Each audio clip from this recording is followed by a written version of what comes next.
Hey guys, it's Blackstone Betty. Is that not the most beautiful chicken cutlet you ever seen? I am so excited. I couldn't be more excited to share with you guys my recipe for my old school chicken cutlets. They're the best party little snack to put out. You can make a ton of these with just a few chicken breasts. And the best part is I haven't fried these in my kitchen in years. I've been frying my chicken cutlets on the Blackstone, shallow frying, super easy. You've seen me do pork chops, the green fried tomatoes, all those things. Now I'm showing you my recipe for, I think, the best kind of Italian chicken cutlets you'll ever taste. Before I do that, be sure to go to the Blackstone Products YouTube channel, click that bell, click the subscribe button, then you'll get a notification anytime one of these awesome recipes pop up for you.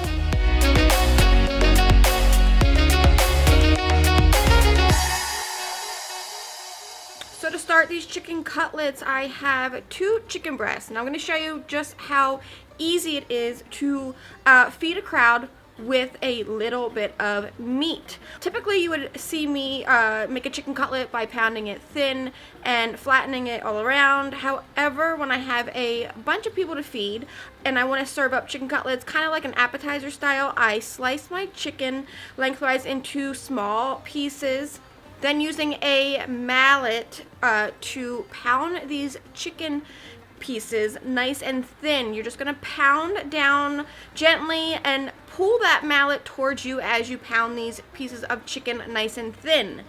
It's really unbelievable how 2 chicken cutlets can make a pile of chicken cutlets, enough to make a nice platter for a group of people. These are a good size too. So we pounded them nice and thin. Now we're just gonna set up our dredging station. In one shallow bowl, we're going to add some plain breadcrumbs. To these breadcrumbs, I'm adding some onion powder, garlic powder, paprika, salt, and pepper to season the breadcrumbs. Also to my breadcrumbs, I'm adding a big handful of good Parmesan cheese. In my next bowl, I have some eggs, being sure not to get any of those eggshells into your egg mixture. Now I'm adding some of that cheese into my egg mixture as well.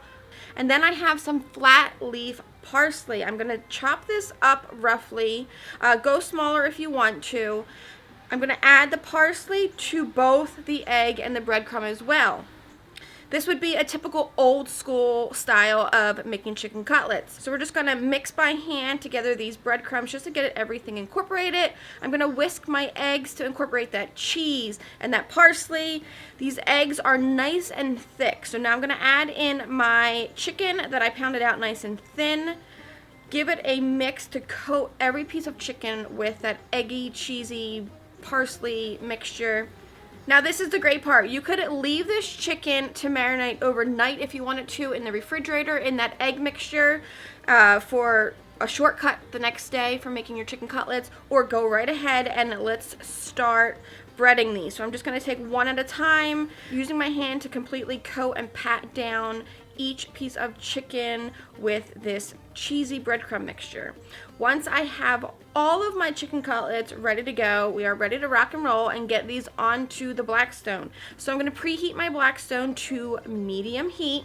So I have some extra light tasting olive oil. This is perfect for frying and baking. I'm just going to squirt some of this onto the Blackstone on medium heat. If you're worried about your chicken cooking through, we have already pounded this chicken nice and thin. You could go nice and low. There's no need to rush this chicken. You're looking for that deep golden brown, perfect crispy crunchy crust. When you're flipping these, add more olive oil as needed. Then we have our Blackstone cooling rack on the other side of our Blackstone, where we're going to take off any chicken cutlets as they finish. Place them on there to hang out and cool off. That way your chicken cutlets don't get soggy on the bottom if you were to place them on a regular plate. As soon as these chicken cutlets come off, I sprinkle a little bit of that good Parmesan cheese on these. Now that all my chicken cutlets are done, let's go plate these up. So as you see, guys, chicken cutlets on the Blackstone are so perfect. You can get so many done compared to in the kitchen all at once. There is no need to sit at your kitchen and fry 2 cutlets at a time. Try them this way on the Blackstone. All that cheese and the eggs and the breadcrumbs, the fresh parsley, that garlic powder, these cutlets will make you a winner at your next dinner. So I hope you guys try them. If you do, post them with a picture so that I can see them. Tag Blackstone Betty, tag Blackstone products. We would love to see these being enjoyed by all of you. Until next time, I'm Blackstone Betty, and I'm gonna go eat my chicken cutlets.